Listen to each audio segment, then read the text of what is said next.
One, going back to Children's Church. Anybody that wants to go is welcome to go. Help in, pitch along. Yeah, it's just a lot of trouble.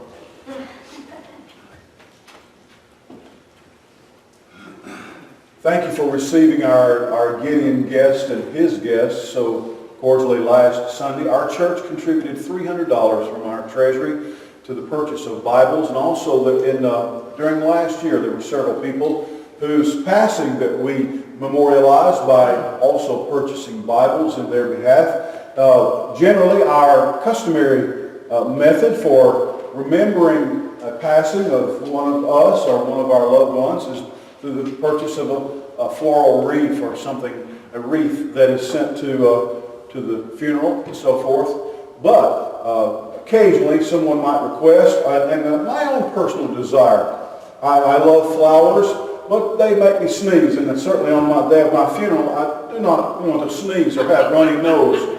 So I've asked if I pass, that's that country song, if I die, standing up beside the jukebox. If I die, if you die, and you are going to die, you're going to die. So when I die, purchase Bibles in memory of me, as many as you can possibly afford. And when we receive a gift, now a gift like that, our guest, we didn't buy him lunch last week. He looked healthy enough. He didn't even look hungry. But we didn't pay for his gas. We didn't give him an honorarium or anything like that. We gave him our check from our church. And every penny of that, none of that will pay for lights or electricity or heat in some Gideon business complex somewhere. It will not pay some administrator's salary. When they receive gifts from churches like ours last week, every penny of it goes to purchase scriptures. Now, the Sunday before last, I started this series that I've entitled, Only God. If you and I must depend upon each other, if we look to each other for what we need, if you look to me, or if you, even in our friendship and our fellowship together, if we rely upon each other, we have a tendency to let each other down, to be less than what the other needs. As a matter of fact, God knows that we can assist each other. We can help each other. Paul says in the book of Galatians that we're to bear one another's burdens. And yet the sole focus of our life is to learn how to get everything that we need from God. To get our excitement and our enthusiasm, our zeal, to get our life and that which makes us get up and go, and that which keeps us and makes us and keeps us strong. To get our vitality and our love of life, our power and our strength, our faith, everything we need from God, because we as human beings, one of the reasons that Jesus created the church is because you got to get some of us together to get any flame going. I remember the very first object lesson that I ever showed when I became, for the very first time, the Flint Baptist Church honored me just as a teenage boy to let me be one of the Sunday school teachers on their teaching staff there at Flint. And they let me teach the 5th and 6th grade boys. I remember the first Sunday that I showed up, only 2 little boys were there, and they were both named Tim. And I had my lesson all planned out. I studied it up, and I was prepared, and they were excited. We are already good friends. They were 5th and 6th grade boys, and they were excited about having me as their teacher because they knew that I did some magic tricks and I would sing and do other things, so they thought that I was some fun. But I remember the object lesson that I showed them. I had some popsicle sticks. Listen, I have learned over the years that if you're going to do crafts or magic tricks or something with popsicle sticks, that's a really good thing, because you know what you got to do? Now you can just go down to the craft store and you can just buy a whole sack full of popsicle sticks, but you know what else you can do? You can eat a lot of popsicles. And I was real skinny then, so it didn't bother me at all. Probably wouldn't bother me now, and I'm not real skinny at all, but I think I ate a bunch of popsicles to get ready for that. And so I consider that, Lord, I'm doing this for you. Here's an orange one. This is for Jesus. Here's a grape one. That's for Jesus too. And so I had me a whole handful of popsicle sticks that were all cleaned up and had various colored stains on them. But I took a popsicle stick and I showed Tim, and I also showed Tim too. And I took that and I just broke it. I said, look at there. And I gave them one. They were just 5th and 6th grade boys, but I said, break one. They all, well, okay, we're breaking popsicle sticks.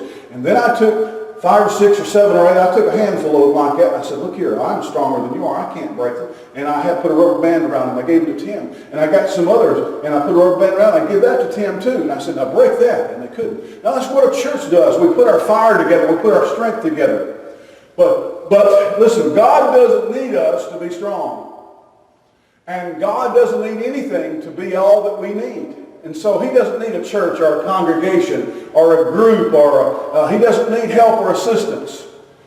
There are so many things in our life, and I believe it's a part of our growth toward maturity, is to say, God, I believe that only you can help in this situation. God, only you can be what is needed and required here. There are things, and I want to be active and I want to be busy. And I want to always be doing what I think God wants me to do. And yet I get weary of seeing what only I can do. I get tired of seeing what I alone can do, because I can only do so much. And so many times I make a mistake. And so many times I do things wrong. But God never does. The first in the series was, only God can open a heart. We talked about how the Bible says there in Acts chapter 16 that God opened Lydia's heart to believe the story about Jesus that Paul and Silas were telling. Now, if there was someone here this morning whom we thought probably maybe they didn't know the Lord, maybe they weren't Christian, there's nothing that you and I can do to open their heart to make them believe. If there's someone you love and care about and you wish that they would embrace faith in God, because it could make a difference in their life, and because you believe it not only makes a difference here and now, but it has eternal value. Knowing God and having a relationship with God will not only carry us through this life, but carry us to the life to come. There's nothing that you and I can do. We can't save a soul. We can't forgive a sin. We can't make someone right with God, and we can't make someone want to be right with God. Remember the verse that I used, Philippians 2:13. It's one of my memory verses. It says, for it is God who works in us both to will and to do his good pleasure. It's good for me to want to do God's will. But then I must realize that the only reason I ever decided I wanted to, because God even had to work that into me. Now let's look at only God. And let's look at the next slide there, Clark. Only God knows your future. Only God knows which card you're going to pick, which leg you're going to throw out of bed first. Only God knows what you're going to do during the day. And listen, God doesn't know the future because he gazes into the future and sees what's going to happen and figures it out or finds out. God knows the future because he makes the future happen. God knows the future because he's the Lord of the future. Listen, when we talk about the future or the past, I love science fiction, but there's no way for you to travel back to the past. There's no, Abraham Lincoln is not somewhere back in time giving the Gettysburg Address. The past is gone. Abraham Lincoln is dead. There's no place or time to go back to. And also, there's no future. There's only now. That's all there is. The writers of science fiction have developed time machines where they could travel into the future and see if, we're supposedly to have flying cars by now. People predicted that in the future, at least by 2008, that we'd have flying cars. Here it is, 2018, and people are eating Tide Pods. You heard of that? That's why we don't have flying cars. Yeah, that's why we don't have flying cars. That the millennials and the young people a Tide Pod is that little plastic pocket of detergent that you throw into the washing machine, and evidently people are eating that.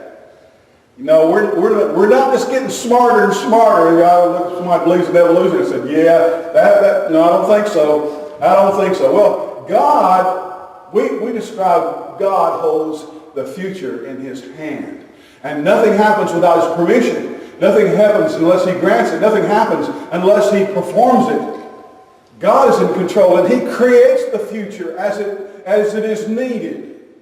God knows your future. And not because he has a magical, supernatural, psychic ability to gaze into the future. No, God, in the same way he created the heavens and the earth, he creates the future. Now let's go on. Let's look at this passage in the book of Acts chapter 16. starting with verse 16. Next, as we went to prayer, remember Luke's with them now, so he says, we went to prayer. A young woman who was possessed by a spirit of divination. A spirit of divination is supposedly the spirit of being able to predict the future, to divine the future, to decide or determine what the future is. She had a spirit of divination. As she met us, she made a great deal of money for her masters by fortune telling. She was a slave. She was enslaved to some people, and she made them a lot of money by fortune telling, future telling.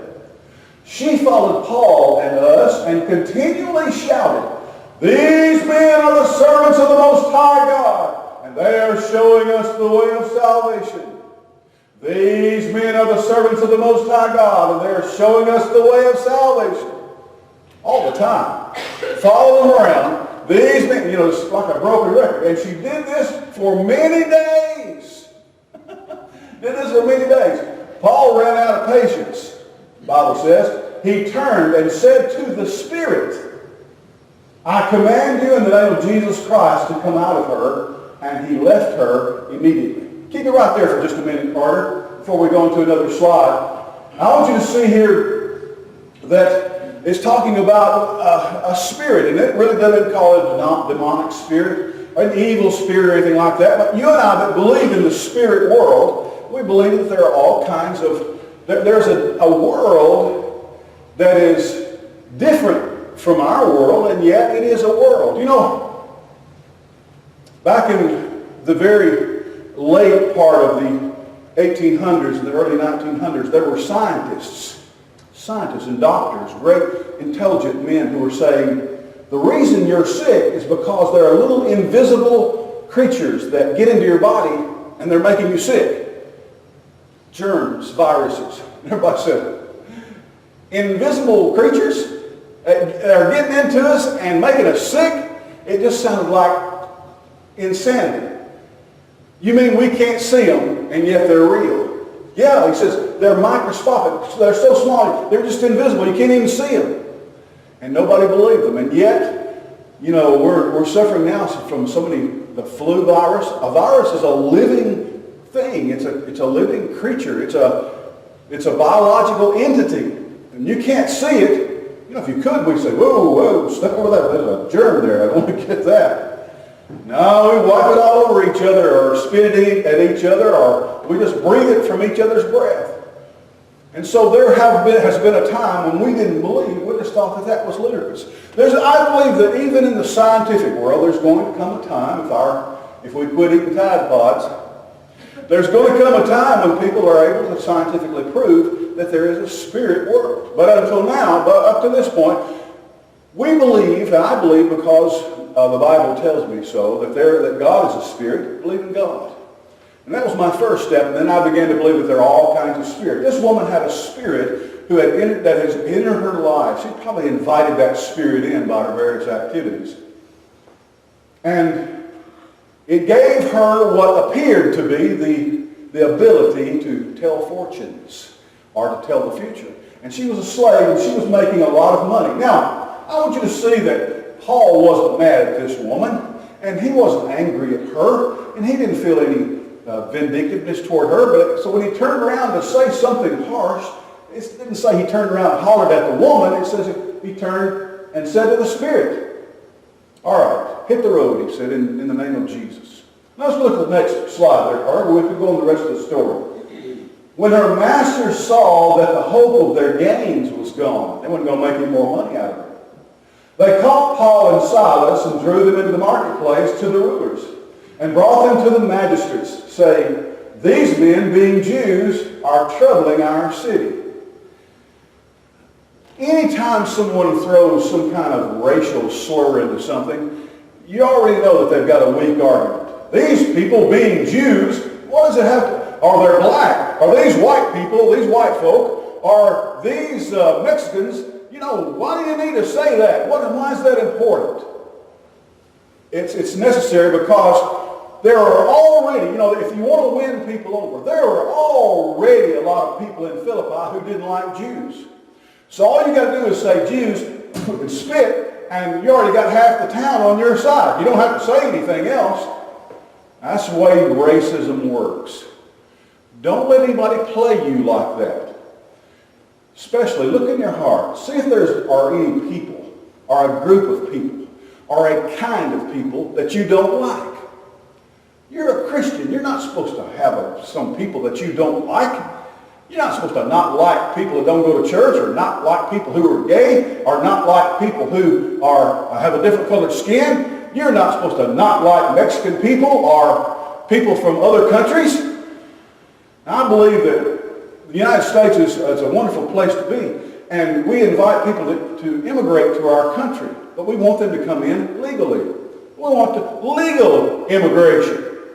And you will find, for the most part, that most Americans today do believe in immigration. We're pretty much all immigrants. But our forefathers came in legally. They learned the language, they learned the rules, they learned the Constitution, they took the test, they took the oath, and they became citizens. You'll find also that Paul describes the inhabitants of heaven as citizens. And listen, if you're not a citizen of heaven, you can't get in. And God's not going to let everybody into heaven. Now, God loves everybody, but everybody is not going to heaven. He doesn't let everybody in just because they want to come in for the free ride. Now, that's a little bit about God, a little bit of politics, probably more than you wanted anyway. But listen, look in your heart. You're not supposed to hate or despise anybody. When somebody says, my daughter would come home and say, well, I hate that Jennifer Jones. Oh, my little bitty sweet daughter hates you. I said, honey, surely you don't hate anybody. Yes, she says, I do. I hate her. And I found out that she was just real unhappy. Her boyfriend had gotten stolen. That's a real tragic thing when you're in second grade. And, and I would caution my kids, don't hate anybody. And, don't hate anybody. Do you hate somebody? Hate is terrible. Don't hate anybody. Love people. That's hard to do. I know it's easier said than done. But anyway, he said, these Jews, verse 21 says, they're teaching customs which are not lawful for us to receive, neither to observe, being Romans. Being Romans. They're Philippians. They're not Romans. They were the same kind of Roman that Paul was. They weren't born in Rome. They weren't Roman citizens. But because Rome had come in and had kind of attacked their people and took over their country, then they were awarded or given citizenship. Yeah, we're Romans. Yeah, you're not Romans. You're turkeys. That's what they were. They were turkeys. They lived in Turkey. That's where Philippi was. You're a bunch of turkeys. You're not Romans. And so usually someone who says that they hate the Jews, they're usually a bunch of turkeys anyway. But, he says, and the crowd rose up together against them. That's what crowds do. All right, let me tell you something else too. I don't know what you want to join up to. Join the church. But don't just join crowds. Here, we're passing out torches and pitchforks. We're going to lynch somebody. Here's some rope. Don't be part of a crowd. Don't ever join a crowd. Somebody says, we're getting a crowd together. You say, I'm a member of the church. That's the only group I belong to. The crowd. The crowd is always going, yeah, let's kill somebody. Yeah, that crowd mentality, that mob. I never want to be caught on camera or anybody see me thinking that I was just mindlessly, let's go.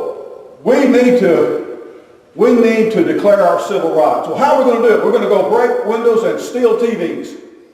We feel like that would make a statement. Yeah, I don't get it. I don't get it either. And the crowd rose up together against them, and the magistrates had them stripped and beaten. And when they had laid many stripes upon them, they cast them into prison, charging the jailer to keep them safely. All right, let's go on. Let's go on. Next slide. Now, this woman didn't have a superpower. She's not Wonder Woman. She had a knack. You ever heard anybody say, well, he got a knack for this. He got a knack for that. She had a knack. Now, I also believe you shouldn't be using a bunch of words that you don't have any idea what they mean. Let me tell you about where knack comes from. Let's look at this next slide. Now, this picture was taken probably about 100 or 150 years ago, just right after the time when cameras were made. This is like a seance or a spiritual meeting, spiritism. And that table that they have their fingers on is levitating.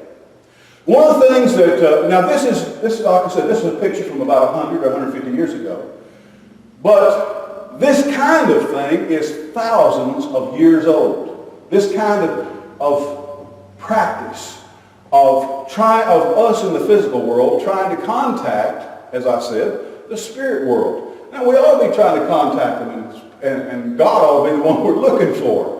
But listen, there are people that have no interest in looking for God or finding God at all, but they want to talk to their dead relatives, their dead loved ones, and people who've passed on, the dead, just whoever they are, and have a real interest in it. Now, when I was 10, 11, 12, 13 years old and started to read, this was the pursuit of my life. I was very, very interested in spiritism, not spiritualism, but I was examining and studying and pouring myself into every kind of supernatural and paranormal thing that I could get my hands on.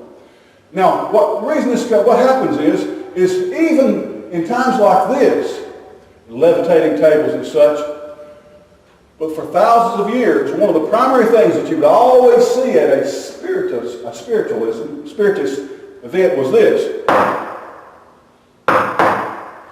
Usually it was one rap for no and two raps for yes. Table knocking, it was called. They'd ask the spirit questions. And the spirit would say yes or no. Table knocking. And the person who was able to control the spirit or contract the spirit, he had a knock. Get it? And so people who are thought to have some kind of special talent or ability, they say, well, it's sewing, or it's cooking, or it might be shoeing horses, or training horses, or taming animals. They say, well, he's got a knack for that. In other words, what they're really saying is that they have a spirit, or they have contact with a spirit who gives them that ability. That's what this woman in Acts had. She had a knack. There was a spirit who was in her life that gave her the appearance of being a fortune teller. Now let me tell you something. About 99 times out of 100, the spiritist, I'm not going to get that word right during this whole sermon, I know. I'm just going to spit it out. The medium was just a magician. He was a magician. He did magic tricks, and he was able, or she was able, to make those knocking sounds in a way that nobody could determine how they were doing it. Just a charlatan, a trickster, a con person. Now, the person in the book of Acts, to some extent, was just a con. Because no one, let me say it this way, only God knows the future. Only God knows the future. Now, that's where the word knack comes from. It was a table knocking. Okay, let's go on. There's a bowl right there in a person's hands. Do you know what that is in that bowl? Yeah, it is. It's tea leaves. Now, there are people who read tea leaves, and they don't use the tea bags. They just pour the tea leaves into water, and they brew it, and they pour it into this special cup. You can't just pour this into a red Solo cup and read somebody's future. You got to have this special cup and this special saucer, and you pour the tea in there, and the person drinks it. And then they sit and drink every drop, and then all those tea leaves are left in the bottom of the teacup. And this person, this first special person who has a special ability, they have a knack for reading tea leaves, and they'll read your future. This is what's going to happen to you. This is your future by reading the position and the placement of those tea leaves. Tea leaf reading. All right, let's look at another. You know that even here in the South, you just kind of drive around through various towns here in the South, and every once in a while you'll see a red sign with a hand on it like that. You see those, don't you? I mean, that's not just something up north, something in California. Palmistry. Reading someone's palm. The lines on your hand. I can tell you what all those lines mean and how to read them. Studied a lot of that stuff. Palmistry. Someone who has a knack for palm reading to tell you about your future. Let's look at another. What kind of cards are those? Do you know? Tarot cards. Tarot cards. Tarot cards. Now, when you hear about people doing card reading, sometimes they just think, we're taking a bicycle deck and just flip them out there. You can't read bicycle cards. They have to be tarot cards. What they do is get you to shuffle them up. And then they deal them out, and they can tell you by what cards are dealt what is going to happen to you soon. Tarot cards. All right, let's look at another. Oh, astrology. Now, astronomy is the study of the stars and planets. Astronomy.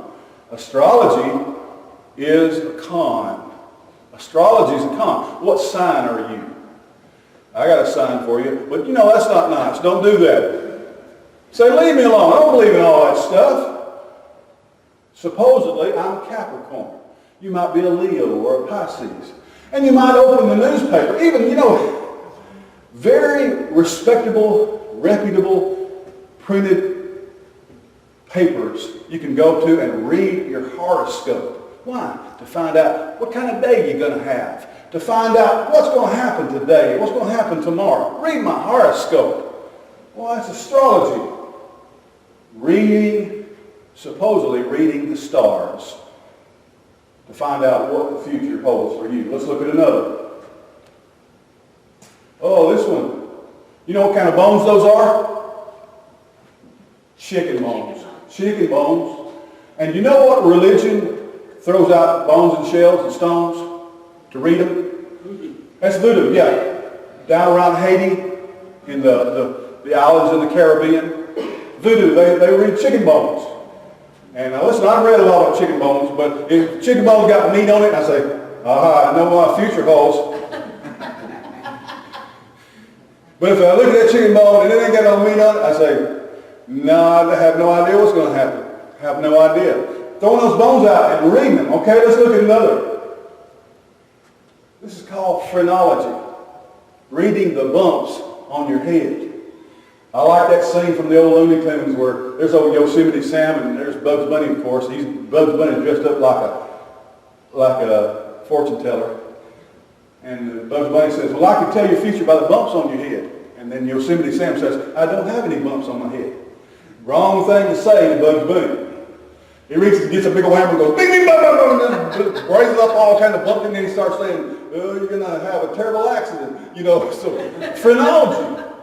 There's actually a whole world of thought about how to read the different spots and holes and warts and moles and bumps on your head. On your head. Phrenology. All right, next slide. Crystal ball. O&M, Uncle Henry, you know, all that. Reading a crystal ball. All right, next.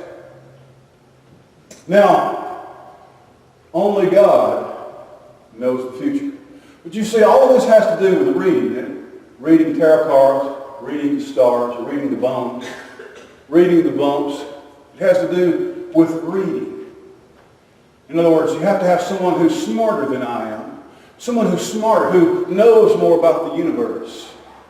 And more about the way things work. And are in touch with the ethereal spirits. And they can read or decipher or discern or divine that. That's what this woman in the book of Acts could do. Now let's look at the next slide. In modern times, psychologists have studied, genuine, real psychologists, and they've given this a name. It's called cold reading. Cold reading. Now, I don't know. I hope if there's just one of these. There might be one that I hadn't hit this morning. But if any of these are your favorite, and if I've hurt your feelings, then I'm happy. But let me tell you what. When someone you're sitting across from, and they start looking at your hand, and they start looking at these lines, let me tell you something. Let me find out if you know. They're not reading the lines on your palm. You know what they're reading? Somebody said it. Your reaction. They're reading you. That's what cold reading is. Listen, I've met some magicians who do stage act. They just bring up a total stranger and tell them things about them that nobody in the world should ever know, just simply by reading their posture, their skin, calluses on their hand, what they've got in their pockets, the things that they say, how they speak.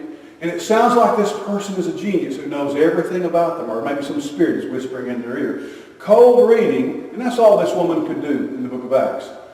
When someone is saying that they're reading the leaves of tea, they're really just reading you. They're reading you because they're playing you. You are the object of their con. You're the target. You are the pigeon. They're reading you. And all of their revelations, which might amaze you, and some people are so good at this. You know, one of the most famous fictional cold readers in the whole world was Sherlock Holmes. He could tell you just where you just come from, where you work from, where you were born, just simply by looking at the way you were dressed. And all of it seems so ludicrous. Even Dr. Watson said, well, how could you know that? And Sherlock Holmes would say, well, he did this. He's got this kind of mud on his shoe. He looked like he'd been smoking a cigarette. So, and it all makes sense after he explains it. There are people who are far more perceptive. Now, right now, if you asked me what color blouse my wife wore to church this morning, I couldn't even tell you. I just couldn't tell you. I couldn't tell you what kind of perfume she's got on or how she's got her hair, if it's pulled back or what, because I'm not really perceptive. But there are people who can look at you and they can know things about you that would surprise you. They're cold readers. Cold readers. And even spirits, even wicked or evil spirits or demonic spirits don't know the future. This woman, this slave woman who was pestering Paul and Silas, couldn't read the future. She was very good at cold reading, and she was making a fortune. She was a fortune teller. She was making a fortune for her masters. Let's look at the next slide. What is that? You know what that is? Fortune cookie. That's a fortune cookie. I never opened. Now, I eat a lot of Chinese restaurants and Japanese restaurants, but I never opened a fortune cookie. I don't read my horoscope. I don't flip coins. I don't do any new anymore, and I don't draw straws to figure out what I should do next or what kind of day I'm going to have. Just don't want to waste my time doing it. I'm not superstitious about it. When they come around, they say, here's a fortune cookie. I say, I don't want a fortune cookie. I already had all the soup and the dumplings I wanted. That's all I came here for. I didn't come here to find out what kind of day I'm going to have. As a matter of fact, I eat almost everything in the buffet. I think I'm going to have a pretty good day. Now raise your hand this morning. Have you ever got a fortune? Have you ever got a fortune that said you're going to have a flat tire? Anybody? Raise your hand. Are you going to have a bad hair day? Are you going to get sick? You might get it. You pull it out and says, oh, this is really bad. Your car won't start when you go out in the parking lot. Anybody? Just raise your hand. Do you mean to tell me that every time you open a fortune cookie, it always says something good? Yeah. You telling me that? Y'all are so silly. Did y'all eat any Tide Pods before y'all came to church today?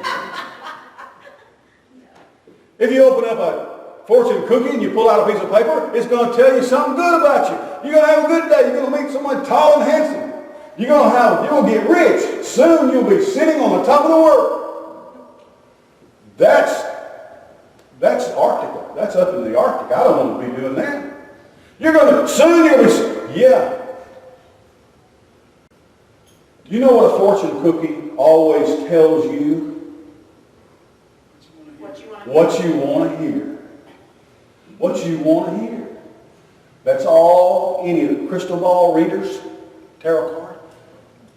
They know enough about you because they've read you. And then all they have to do is that we're so silly and we're so simple that all somebody has to do is just tell us what we want to hear. All right, let's look on another slide. We're nearly done this morning. Whoa! Now, I don't do all that snake oil stuff. I don't read my horoscope. I don't play with the Ouija board.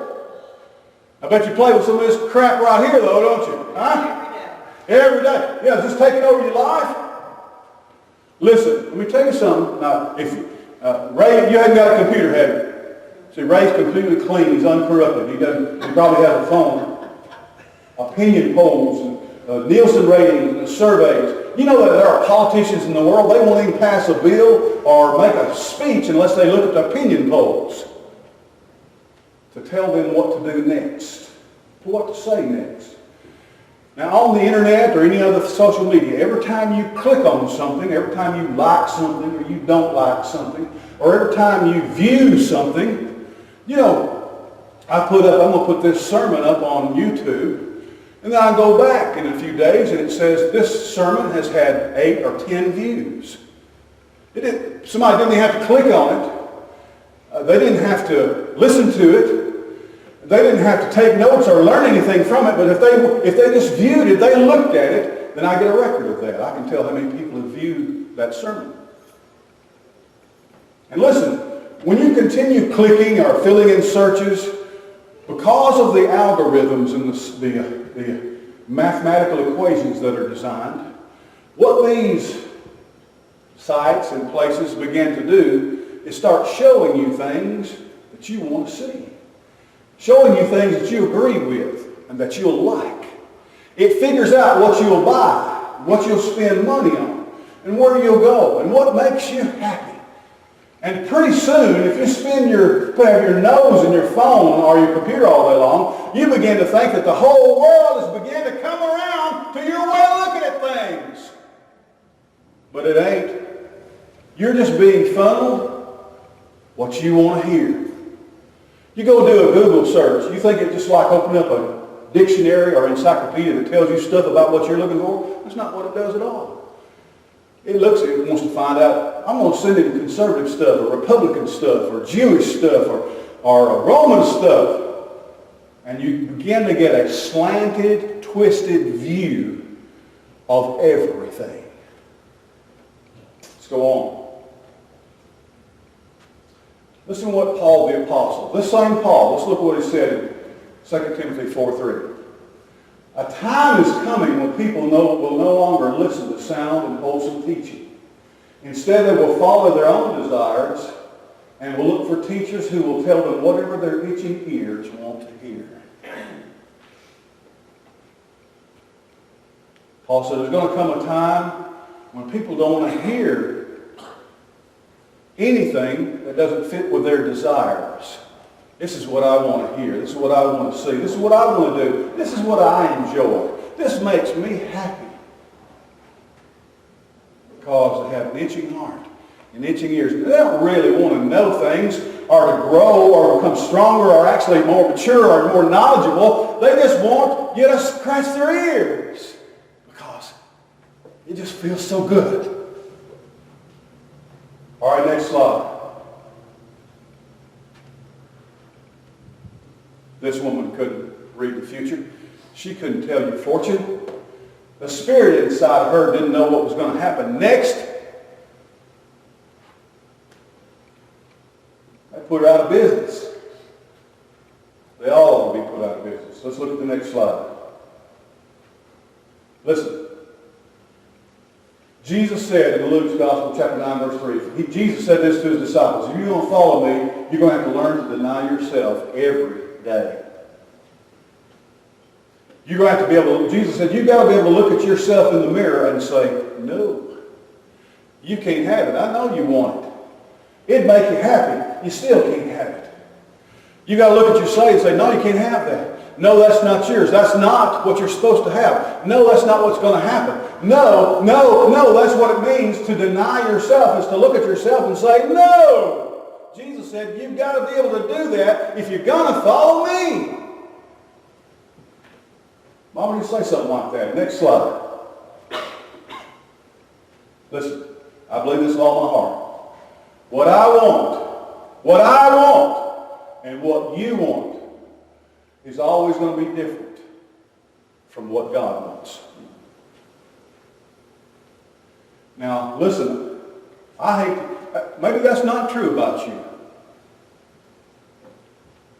When I can look into my heart and see my dreams, my desires, the way I wish things were, the way I wish things worked, the way I wish things were different, the things that I want, and the things I wish I had, and the things that I wish that were, are always, for me, always different from what God wants. You know, I almost made a decision in my life one time. I said, well, I'm just going to find out what I want and do the exact opposite. Well, that's kind of stupid too, because even the exact opposite is sometimes not what God wants me to do. So there's no easy way out of this. No easy methods, no easy truths. I want you to think about this statement right here. What I want, and what you want, is almost always different from what God wants. Because the human heart has spent thousands of years running away from God and rejecting God and disobeying God. We're not spiritual beings. We're not inclined to godliness. We have to be saved. We have to be rescued. We have to be redeemed. God has to work a miracle in our lives to make any kind of connection with us. He's got to raise us from the dead. He's got to give us a new birth to get anywhere with us. Let's look on to the next slide. Only God knows your future. Only God knows your future. You probably got a whole world view of the way you think, and maybe you spend a lot of your time every day trying to fix everything in your life so it's just the way you want it. But as Christians, we've got to spend every waking hour saying, God, I want to find your will. Only you know my future. I want to find out your will for my life. God, what do you want me to do today? What do you want me to say? The reason we study the Bible in Sunday school, the reason we have Vacation Bible School, the reason we preach sermons or sing songs, the reason we fellowship as a church is because it's a part of our search, a part of our journey, a part of our adventure to find out, to make connection with God. And listen, as I've told the child a little while ago in the Lamb service, God wants you to know. He's not hiding from you. God wants you to know His will. He wants you to know what He wants. Don't waste another minute of your life trying to make what you want happen. Don't spend another day pining or grieving or weeping because things are not as you want them to be or as you wished them to be. Spend all of your time finding out, God, what do you want? He wants you to know. He wants us to know what He wants. I believe that only then will we find happiness and will we find out why we're here. Only God knows your future. Only God. Would you pray with me? And with heads bowed and eyes are closed, what does God want you to do today? There's not anything that I want you to do today. I don't want you to raise a hand or nod a head. I don't want you to kneel at the altar or come forward during the invitation. I don't want you to walk out the door. I don't want you to jump up and down or to make a speech. I don't want you to cry or laugh. What I want for you is not important at all. Even though I might be your pastor, what I want for you is irrelevant. It's not important. What does God want for you? Let me tell you, what you want is not important. The way you want your life to be, the way you want the details of your life to be is not important. And you're probably not going to see them because God is going to thwart you. When I'm trying to achieve what I want, God thwarts me. He blocks me. He hinders me. He prevents me. He doesn't want me to get what I want. His whole purpose in eternity is not for me to get what I want or what would make me happy. He has a purpose for your life and for mine. What is that today? Father, I know that you're dealing with each and every person here today. There is something that you are leading everyone here. It may be a small thing or a great life-changing thing, but you have a purpose for every life here today. I pray that every person here today would begin a new discipline in their life by saying, every minute throughout the day, God, what do you want me to do? What do you want me to say? Where do you want me to go? God, only you know my future. I dedicate it to you. Lord Jesus, work in our hearts and minds as only you can. I pray this in your name. Amen.